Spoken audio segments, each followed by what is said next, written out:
Welcome back to the Ballers World Live. I'm just playing. Welcome back to Ballers World Live. This is your host, James Ship. Rod, you had something you want to go ahead and shout out to everybody? Yeah, we're here in segment C, and we want to actually acknowledge the LA VIP agent, the #1 real estate, sports, and entertainment agency that's going to be sponsoring this segment, and we're going to dive in for segment C with Mr. Ball. Alexis, here we go. We got to talk playoffs. Who you got? We just got to talk playoffs. Who you got? I got to know who you're taking. Cleveland's going to win it.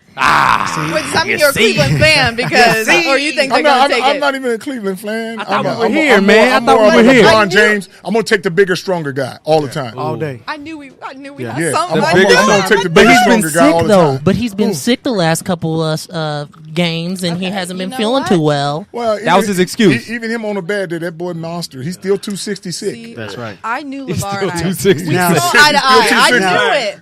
I knew it. Yes. Now, how will LeBron match up with the young Lavar? Man, the young LeBron versus the young Lavar, That's or the right. LeBron right now versus young LeBron? Young LeBron versus the young Lavar. Same age. He couldn't touch me. Okay. I just got derailed, man. I'd get up in that league. I would do some damage, man. You I got derailed. I had to do some football stuff and got back. But hey, man, with my weight and speed and the way I jumped and run. You had a 40-inch vertical back in the day, right? 40 plus. I didn't jump. I just hovered in the air. You was the original hang time. It's like BBB. They're hovering over everyone. I'm telling you. There's no lane. Just there not got no it. lane. Didn't get with the right coach and the right situation. Yeah. To make me go to that next level. Yeah. You know, and you just got to be at the right place in the right time. Yeah. You do. And you got to have a coach believe in you and just let you loose. Yeah, those things do have to line up. It's important because we see a lot of players that have had talent and have gone to the wrong teams. Have been coached by terrible coaches. Yeah. But if you have a coach that really believes in what you do and let you do it your way. That's right. That's the best. Certain coaches let players that good, they don't coach them. Yeah. Right. They just guide them. Right. But they let them have freedom.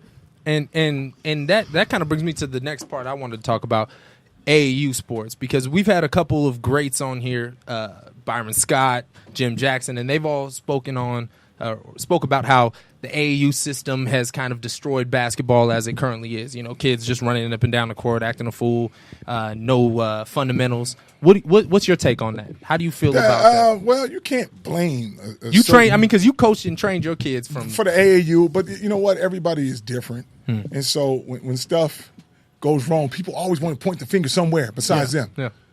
Because like AAU, you know what? That's the best thing out. Because if you don't take a kid who probably doesn't have a father running the streets acting wild, let's bring him to the AAU and say, at least you got something to do every week in summer. Yeah, that's positive. You know what I'm saying? Yeah. Let these kids run free and then watch what happens. Then you're going to be mad. So where's the AAU at? Yeah. At least it's keeping some of these kids that's cold. They can play the sport. They just have no guidance. That's correct. And that coach becomes kind of like a father figure of some sort on the fact that they have structure like, oh, okay, we're going to practice these days and we got games. We're going to fly over here.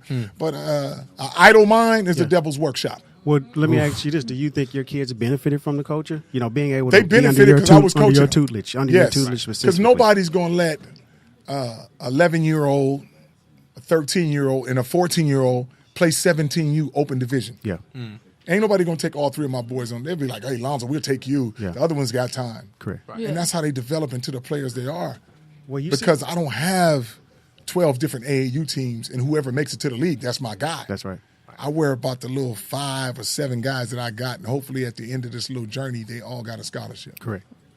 Well, it seems like, since the time you've been handling them and coaching them, it's been strategy. Before it was popular, I watched tape. I've read about how you taught Melo how to shoot basically damn near from half court. Yes. And most people say, well, why are you doing that? Well, stretch the defense, creates driving lanes, allows him to be more effective. If the guys are going to get up close on him, then he can get in the lane and create havoc. I think this is it.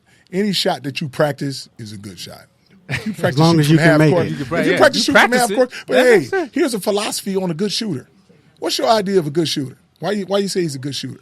Ball goes through the net. Okay, but it ain't going to go through all the time. That's Tell true. me this. Are you going to take a guy who never wins and shoots 9 out of 10 every time he plays? He shoots 9 out of 10 3-pointers and makes them, but they never win.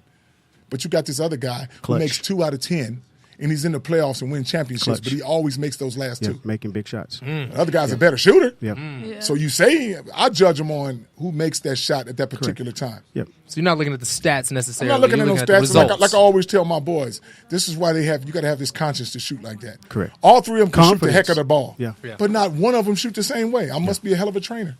I got to give you that. That's now, for sure. You must be a hell of a trainer. And here's my question now. Obviously, you've done a great job with your three. Have you worked with any other kids outside of your three sons, whether through the team or yes. And I work that you could give basically some on my shine to AAU later? team, and even in the high school teams, I work with everybody on the team. Yeah. They're not just rebounding though. They're They're not just- like they're not just you're rebounding. working I on mean, boxing out. Yes, some of them is different. Yeah. You got to have every player is not the same, so you can't whenever you play this game, you can't have all five guys just trying to shoot the ball. You're not going. You got to have people. It's not going to work. They have to have playing roles. certain positions, That's certain right. rules. Yeah. It's just like some of my guys that rebound, Yeah. that really rebound the ball. I tell them they can shoot from half court when they feel it's right. Because you got so many rebounds, it allows you to shoot anywhere you want. Yeah.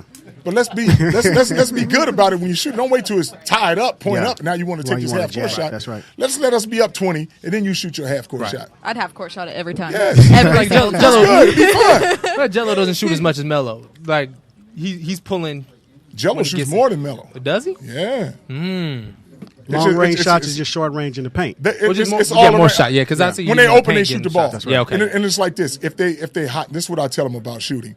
There's a percentage. You're going to shoot it. Eventually, you're going to come to that. So if you go through 2 weeks and you make it every three-pointer, look at the next 2 months. You're going to come out to 40, 50%. That's right. You're going to miss for the next 2 or 3 weeks. Right. It's just like I was watching the series the other day, and they was talking about how good Kevin Love was shooting the first half. He was like 6 out of 7 or something like that.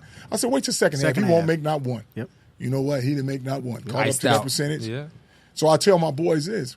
It's always better to don't go 10 for 10 in the first half, then you lose. Yeah. Let's go 0 for 15 and make the last 3 for 4 and win. Yeah. Well, what's your core philosophy? You know, you carry a lot of energy. You're smiling. You Right. know, you're positive. Even though you can be stern with your boys, but Right. what's the core philosophy behind when you're teaching and training players, specifically basketball? When I'm teaching and training players, you just have to believe in who's ever guiding you. Yeah. And like they used to say, Lavar, do you push your boys to do? I don't push them to do nothing because that means resistance. Correct. But I'll lead them. That means they can turn off anytime they feel like it. Yeah. So I ain't got to push them to do nothing. Because if I got to push you, this ain't for you. So you built them for that. Hey, man, like the Big Baller brand, you built for this. Everybody ain't built for this, and it's okay. That's true. You're right. You know? Everybody's not built and, for and that's it. why I tell everybody about the Big Baller brand. It's not about having a lot of money and throwing money. You could be a big baller at whatever you do. Correct. And I just want you to understand it's a lifestyle of dedication and discipline. So you weren't isolating or trying to. I'm not trying to you isolate wasn't- people yeah. say, oh, I'm a big baller. I'm the only one that can buy the shoe and this and that. Exactly. No, that ain't got nothing to do with that. Yeah.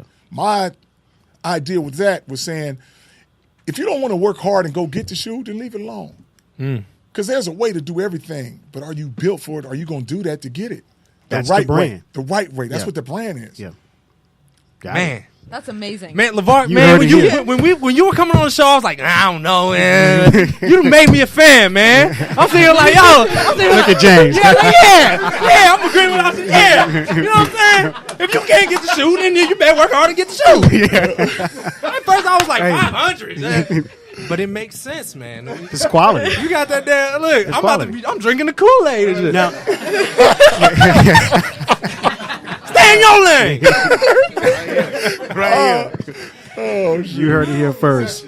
James, you something else, boy. I gotta Listen, tell you, you listen. something else. But okay, here we go. Let's step away from that for a second. Now, for your kids who obviously are very talented in basketball, what are some interests that they have outside of basketball? What's some things that maybe I don't know, people don't ask? No one cares really, but we care. What else are they interested in? I know Well- Zoe can rap a Yeah, little we bit. just We talked talked about about that. that Yeah, we last talked week. about that. They play PlayStation. Most of their stuff is centered around basketball. 'Cause you know what? Like I tell my Ball boys, is life.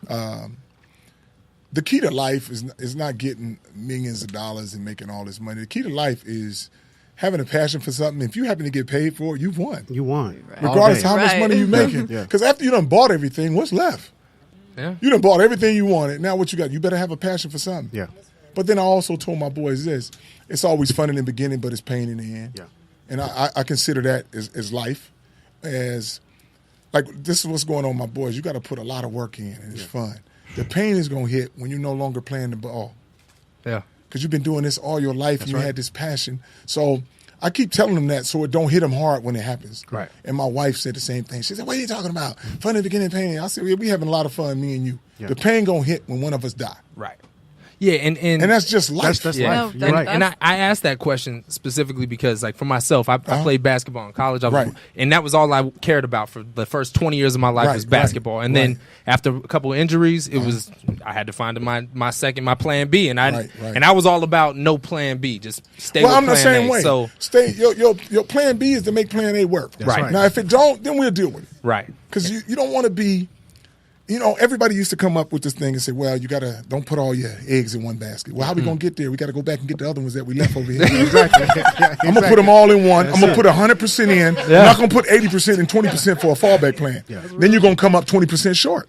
Yeah. So let's just go 100 in and let the chips land where they may. Fall where they may. And then if that doesn't work, it changes where you say, oh, are you built for this to go do something else now?